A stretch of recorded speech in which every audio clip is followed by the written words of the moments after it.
The human brain is made up of 100 billion neurons. Each day, roughly 60,000 ideas flow in and out of our minds. And yet somehow, this stupid blinking cursor continues to find a way to mock us. So in today's video, I want to talk about creative block and how to overcome it. Specifically, I want to talk about the idea of finding inspiration, which is why I'm outside, because I'm looking for it as we speak.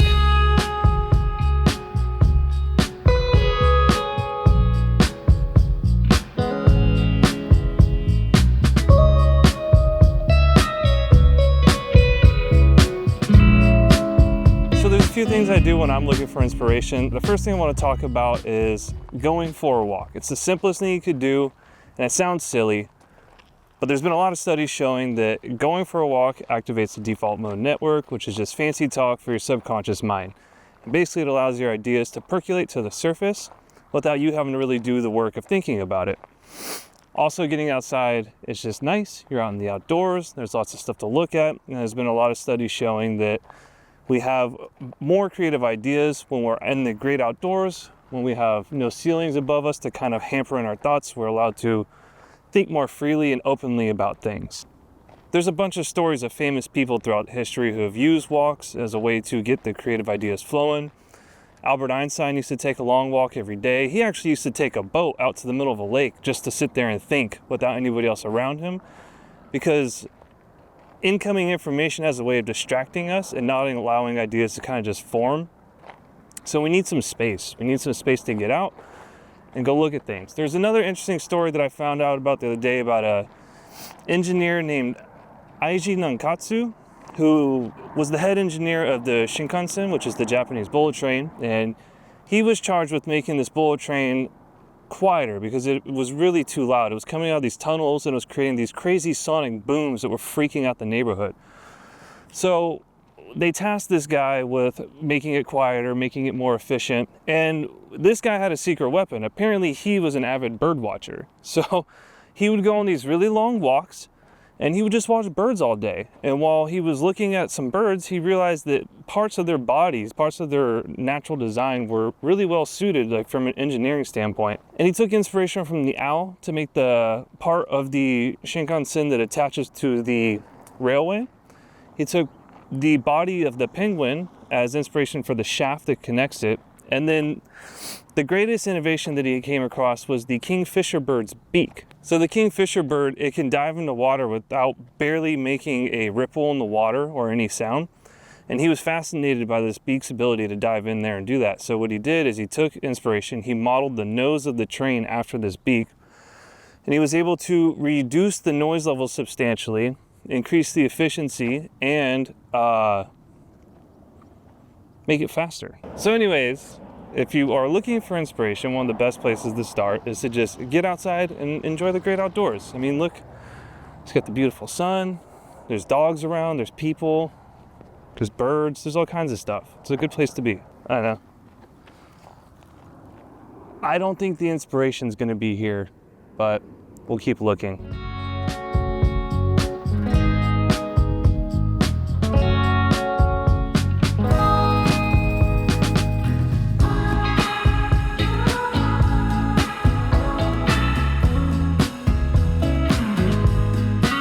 So the second thing you want to do is you want to be an active hunter of ideas. The biggest problem I see a lot of creative people make is they wait around for inspiration as if they need inspiration as the motivation to do something. But this is the completely wrong way to think about it. If you're just passively consuming content, hoping that something's going to just inspire you to do something, it's just the wrong way to approach it. What you want to do is define the problem first. That's the first part of the creative process.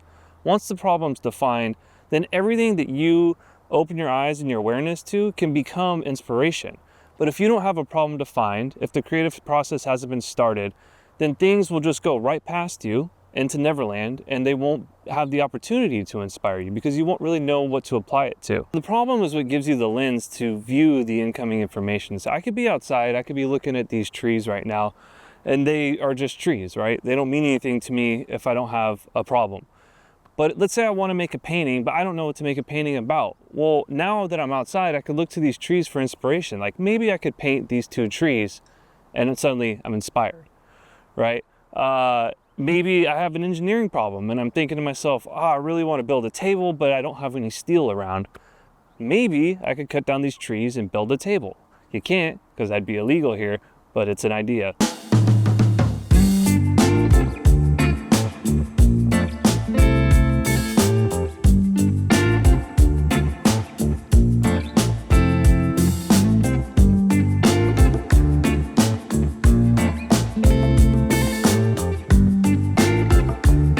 So the third thing I want to talk about is idea generation is rarely the real problem. Usually we actually have a ton of ideas. Our brain processes about 60,000 thoughts in a day. So there's no way that there's not one idea of those 60,000 that's not good enough to run with. The real problem is we have trouble choosing which idea to pursue because we have a lot of fears around failure and judgment. When you have too many ideas and you can't distinguish which one's a clear winner, something called choice overload occurs where we get very anxious and stressed because all the paths look very similar and there's no way of telling which one to go on. Like these two paths here, do you go left or do you go right?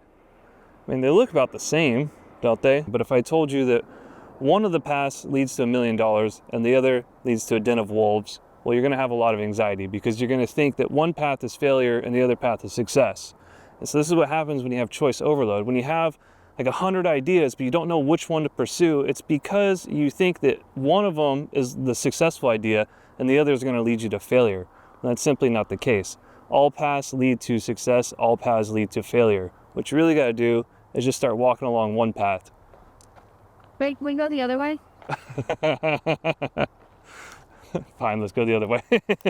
So, with creative endeavors, there's no real success or failure. I mean, you can have, the only thing you could do is make your best guess for effectiveness. So if you have a specific goal, like if you want to make a video that's going to get a lot of views, well, that's a specific goal. So the best idea is the one that might achieve that goal.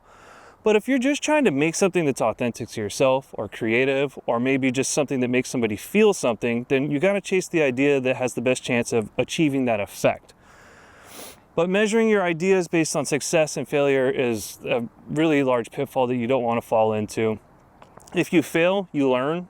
If you succeed, then you're going to find something you wish you could have done better. So there's always going to be that thing. You're either going to wish you could have done something better, or you're going to learn something. It's a win or learn situation. There's no losing.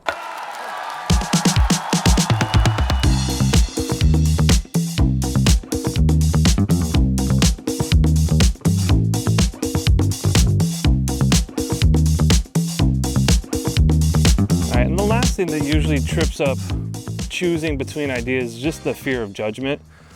And this is one of those things that you just can't escape. My favorite example of this is the Mona Lisa. The Mona Lisa is the most world-renowned painting, beloved by everybody, considered one of the best of all time. And both my wife and I think it's pretty lame. And we've seen it in person, and it wasn't that cool. It just doesn't make us feel anything. It doesn't really inspire me. But that's my opinion. That's just my own personal judgment, and there's nothing wrong with that. I think everyone's entitled to that opinion. So what I will say is that I don't think Da Vinci would have given two shits about what we think.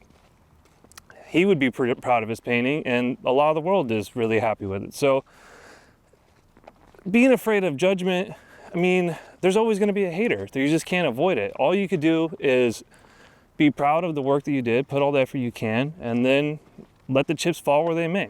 Because there's always going to be somebody out there who doesn't like it, but there will be a lot more people who do love it and will be inspired by it, and will be able to create works of art of their own because of it. Because everyone's entitled to their own taste. So just because somebody doesn't like what you made doesn't mean that what you made is bad. It just means it's not for them. But it's for you, and it's for somebody else. So let it be that. So let me know if you found inspiration on this walk. If you liked the video, like and subscribe. Sign up for my newsletter if you want. I write about stuff like this every week. And it's free. So thanks for joining me.